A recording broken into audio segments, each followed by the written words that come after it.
Hello, this is Brother Johnny Williams with another edition of In the Word. Tonight is going to be another life experience situation, and the topic of this talk, shall I say tonight, is going to be excuses. Now, in order for me to lay my foundation for our general conversation about excuses, I'm going to have to take you to Proverbs. We're going to go to chapter 6 and we're going to read verse 9. And then we're going to come back and we're going to have a general discussion on that subject. It's going to branch out into a lot of more things. Now, again, before we begin, this is going to be life experiences, and it's going to be a real talk situation tonight. I don't want anybody getting offended, but the truth is the truth. The truth may hurt. These are things that you see every day that people don't talk about like they should. So, but we're going to talk about it tonight. So what I want to do, I'm going to give you a few minutes. Let's get to Proverbs chapter 6, and we're going to read verse 9. Let me give you a minute to get ready.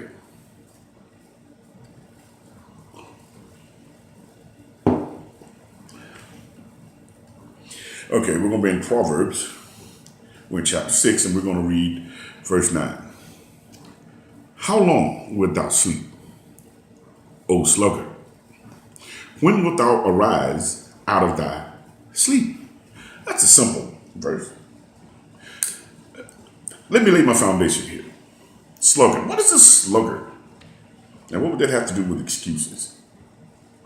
A sluggard is a habitually lazy person. What do you mean by habitually lazy? That is a state that this person is in constantly, all the time.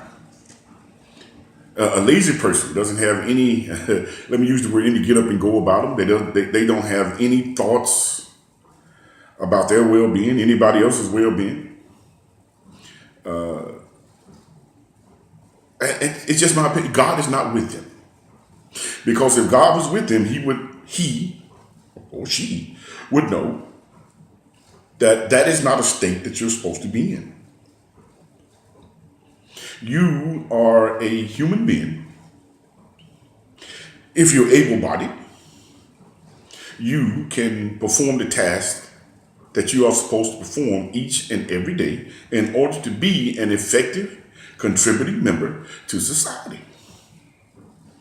Not making excuses, not wanting handouts, not creating situations where somebody has to help you continually. Now, don't get me wrong. We all need help every now and then. You know, my daddy used to tell me, I will get out there and scrape with the chickens to help you. But you're going to have to show me you're trying to help yourself. That's why I named this excuses. So now to lay the foundation for it, let's get into this general conversation. And again, we're going to talk real here. And I'm not going to sugarcoat anything. I'm going to talk about issues that I see and that I hear, that I observe every day. And ladies and gentlemen, I'll tell you, it saddens me of some of the things that I see. So let's begin with you women. You so-called women. Now, a true woman of God, this is not going to offend her because she knows that this doesn't apply to her. A woman that builds up her house, a woman that walks with God, this is not going to offend her. She's already in the light. She's not in the dark. I'm talking to these ones that are in the darkness, the ones that are peeping around corners and hiding in the shadows, that may take a minute to listen to this. Hopefully, it will bring you out of the dark into the lightness. Or into the light. Now, I see you women, I see you all the time. You get these so-called men, you bring them to the house, you sleep with them, you take care of them. I see you work, you let them drive your car, they drinking and smoking and tearing up your vehicles and doing nothing for you. And you cling to them. Now, I've said this before. What do you think that a good man is doing all the time that you're doing these things? He's watching you. He's got his eye on you. He sees. Everything that you do. But here's the conversation that you give somebody that might try to come along and help you. I don't need no sugar daddy. I don't need this. I don't need that. Well, evidently you need something. Your light about to get turned off. You don't have any food in the house. Your kids don't have any clothes. You're walking. But you're trying to hit that swag about you that you don't have anything wrong. But hey, we see you. We see you. Stop making excuses. So to you so-called women, let me tell you this. Listen to me closely. Here's a man talking to you. Okay? You have within your power to get anything you want. See, you don't know how to use it. You don't know how to use it because you haven't had any instructions. See, you watched what somebody else done and you never gave it a second thought that it was wrong. You thought it was right, so therefore that's what you do. And it's a continually perpetual thing.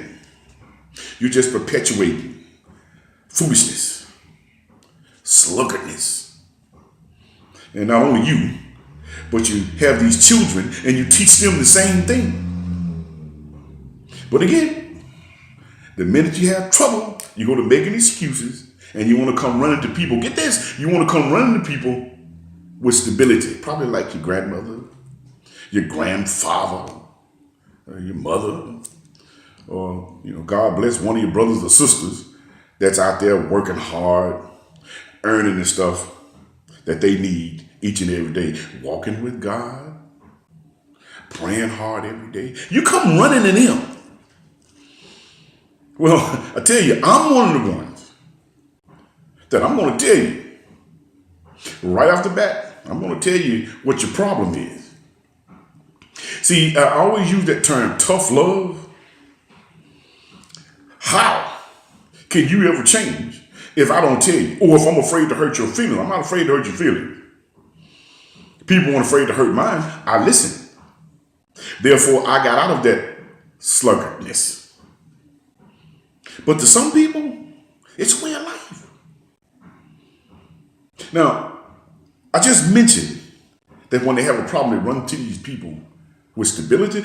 You people with stability, let me tell you something. Let me get on you too. Okay? Stop making these excuses for these lazy, shiftless children. They come running to you. You've done your job. You've had them. You've cared for them. You've reared them up to the point where they got a good start in life. And now, for God's sakes, sure, I'll help mine. I will help mine. I'm not going to continue to take care of an able-bodied person with no impairments. Now, if your child's got, some kind of mental impairment or something like that, hey, you have no choice. Okay? God bless. It happens to some of us. We have children with impairments. We have children with mental impairments, physical impairments. We have to help. That is not what I'm saying. I'm saying that these children that constantly praise upon you. See, in the back of their head, hear what they're saying. Oh, I can go to so-and-so. They got a good heart. They're going to do it. That's what they're saying. I know because I said it. But they pray on you. And they keep praying on you. And they keep praying on you. They're going to keep praying on you until you mess around, finally, and take a stance. I tell you, I've seen some children come back to their mother's house or their father's house. And they got the audacity to bring their significant other with them. What nerve do you have to bring your boyfriend, your girlfriend, or your husband to my house to live with me? And then some of these people get in there and take over your house. And you got a big problem. So again, I'm talking to you parents that will take a chance to do that. You need to stop that. You're not helping them at all. And let me warn you about something. See, I did a sermon about serpents. Those ones that be close to you and constantly strike you all the time, injecting just enough venom to wear you down. They gonna kill you because they still need you. But that's where you got some people that are not worth two rocks to rub together. That's related to you. And they'll get close to you and they'll wait for you, God forgive me, they'll wait for you to die to get what you have. Don't earn it. But they'll sit there and wait for you to die. You know, they'll come pray on, wait till you get old and they want to come move in with you and stay with you and pray on you. You know, and because you old and want somebody close to you, you take them in and you're not seeing what they're doing. Okay, there's a bit of warning, a bit of caution with that. Please listen to me on that. Don't let that happen. I would hate to think that one of mine would feel that way towards me. That's why I try to always be real with them, always talk to them real, regardless of whether I hurt their feeling or not. They know I've told them the truth and they're going to love me even more. Anybody in my life that I have met that have told me the truth, it may have hurt me, but I love them. Now, let's get back to these excuses. Let me tell you something. In my 20-something plus career, 20-something plus year career, I tell you, I see some of the strangest things at work, right? And here goes. And I know some of you out there can kind of understand to a certain extent what I'm about to say here. Now, let me tell you something about trying to help your kind. You need to be very careful. They got a million excuses. It's just like Satan. I got to tell you, he got a million tricks up his sleeve and a million in reserve. They got a million excuses. And you know why? That they want to have a million excuses? They looking at you like you got the same skin color they are. They think that you should go along with the status quo with them. I see it all the time. Now, and here's the number one excuse that they have. Oh, the white man holds me down. Oh, the white man won't let me do this. Oh, the white man won't let me do that. Hey, look, listen, let me tell you something. Stop them doggone excuses. Okay? The first thing you want to holler about, hey, well, that brother from the hood and blah, blah, blah, he got a different mindset. Okay, that's fine. You may be from the hood. You may have a different mindset. But brother, sister, you live in a world. It's not just the hood you live in. You got to come out of there and you have to be able to adapt and live out here in the world. And the first thing you want to do, the first thing they do, they bring those excuses into the workplace. And think you're supposed to deal with it. Now, again, let me clear that up. They'll come to me with it. But they go over here to this other job where, and again, I'm not prejudiced at all. I'm just calling a spade a spade. You go over there where that so-called, the person you said hold you down, you go there where the white man is, and you do that one time, you have to know. But you expect me to put up with it. Well, I tell you, excuses. Excuses.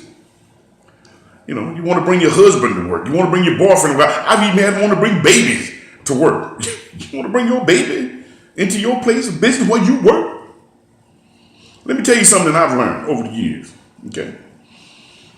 And I tell some of them when I do get a chance to talk real with them, I have to be careful. There are laws I have to follow. And I tell you, you need to be careful because I'm not going to allow anyone to make me lose my job. You're not going to pay my light bill, gas bill, water bill, car note. Can I get an amen on that? You're not going to do it. You're going to laugh at me if I lose my job because I allow you to do some crazy stuff. Though excuses. Again. That's all you hear. Excuses. Well, let me tell you something. You can overcome living in the hood. Let me tell you how you can overcome that. But first, let me back up. Let me ask you a question. And again, I ask all the time. I want to hear some comments on this. I really want you to answer this question. I'm going to get back to that part where you said the white people holding you down. Let me ask you something. If you're running around shooting and fighting and cursing and being loud all the time, do you expect these people to want to stay next to you? I don't even want to stay next to you. For what? For you to get in the middle of the street, get to fight it? Oh, glory be. A gun shows up. And then you just go to shooting and killing. You don't care what you're shooting at. You just shooting. You might shoot me. Because you come from the hood. You got a hood mentality, you know. So let me tell you something. This is some more good advice that I can give you. Life experience. I've said it 100 times, and I will say it 100 more. Ladies and gentlemen, society and life is not fair. You may want it to be, but it's not. You can complain all you want. It is not fair. And the people, or shall I say the powers that be, there's some issue you don't want to hear, but do you really understand that you have something to prove to them? These are the people that are in power. These are the people that are in authority. These are the people that have these businesses, these jobs that you have to go and get, that you got to work with, that you got to impress, that you got to show that you are able to function in society within the rules and the guidelines that they set. And they're watching you. You know, it's up to you. Let me say it plain and simple. It is up to you whether you succeed or not, up to you to a certain extent, whether you succeed or not. You got people tell you, I don't want to go flip no hamburgers. So what you want to do, stand on the corner, sell dope all day and get locked up? That's what's going to happen. Believe me, I know. And then what's going to happen when you get locked up because you don't want to flip hamburgers, or you don't want to go deliver pizzas, you know, or you don't want to go work at the lumber mill, or you don't want to do concrete, or you just don't want to do any kind of labor. You want somebody to hand you out something. You got to start somewhere. I remember when I was little, I had to go chop cotton. I had to go pick cotton. Get stung on the hand by those dreadful tomato beetles. It hurt so bad. Stand out in that 80, 90, and 100 degree heat. I did it. My sisters did it. We're still here. But no, you can't do it. Twofold. You can't do it because you don't want to do it. You're lazy, and then you don't do it because you got parents that are helping you and enabling you not to do it. And the only thing, again, I heard this, the only thing that you're doing, your parents, the only thing you're doing is conditioning him or conditioning her to find somebody to take care of. That's all you're doing. See it every day. Now, let's get back to these people with these excuses in the workplace. I know people that have it made. Hey, me, I'll use me. Let me give you a testimony about me when I was a young fella. Working right out there, Helen Chemical in West Helena. This man, God bless him, I think he's passed away now. Mr. Don Ramsey used to be the production supervisor out there. Everywhere he went, he took me with him. Why? Because I could run them pillars 100 miles an hour for him. But I was nothing but trouble for that man. I bet he fired me 4 times and hired me back. Okay? The last time that he terminated me, he said, Johnny, you know, you're a good worker, but you're just causing me too much trouble. And he said, now it's gotten past me and other people asking me, why do I keep you and blah, blah, blah, blah.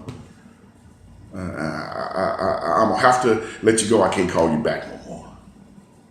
Now, but here's the killing thing. After he let me go, I had all manner of people come to me telling me about, how that man, he really hated to let me go and this, that, and other, but he had to because of the things other people were saying.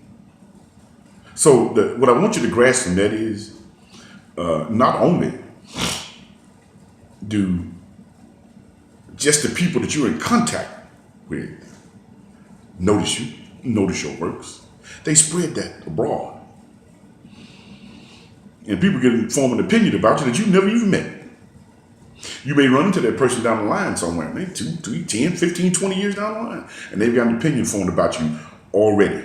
So, and that goes all the way back to that word, sluggard, excuses. Let's stop making excuses. And you know what it's going to take? It is going to take getting back to God. It is going to take studying your scriptures. It's going to take tough love, hard work. I try to tell people every day, when you come to me and tell me about, I so wish, Brother William, it was like it was back when we were little. You can get back to that. One step at a time. One day at a time. Walk with God. Talk to him. Ask him to anoint you. Ask him to help you. Because I tell you, when you love something, you just about do anything for it. That's love. You can't help it. If it's in you, it's in you. It's one thing to say something. It's another thing to do it. Believe me, it is hard. It is very hard. And I know, don't get me wrong. I empathize with some of you parents. I really do. I know.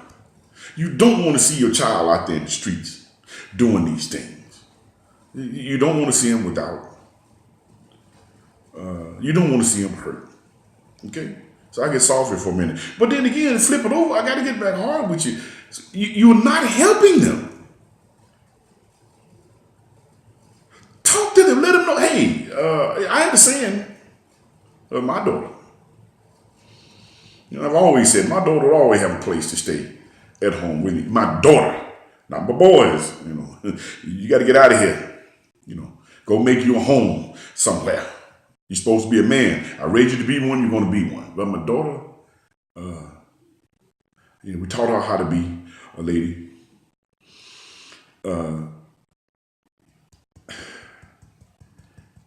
I would tell her, might make a mistake, might get pregnant, might have a child. Nothing I can do about it.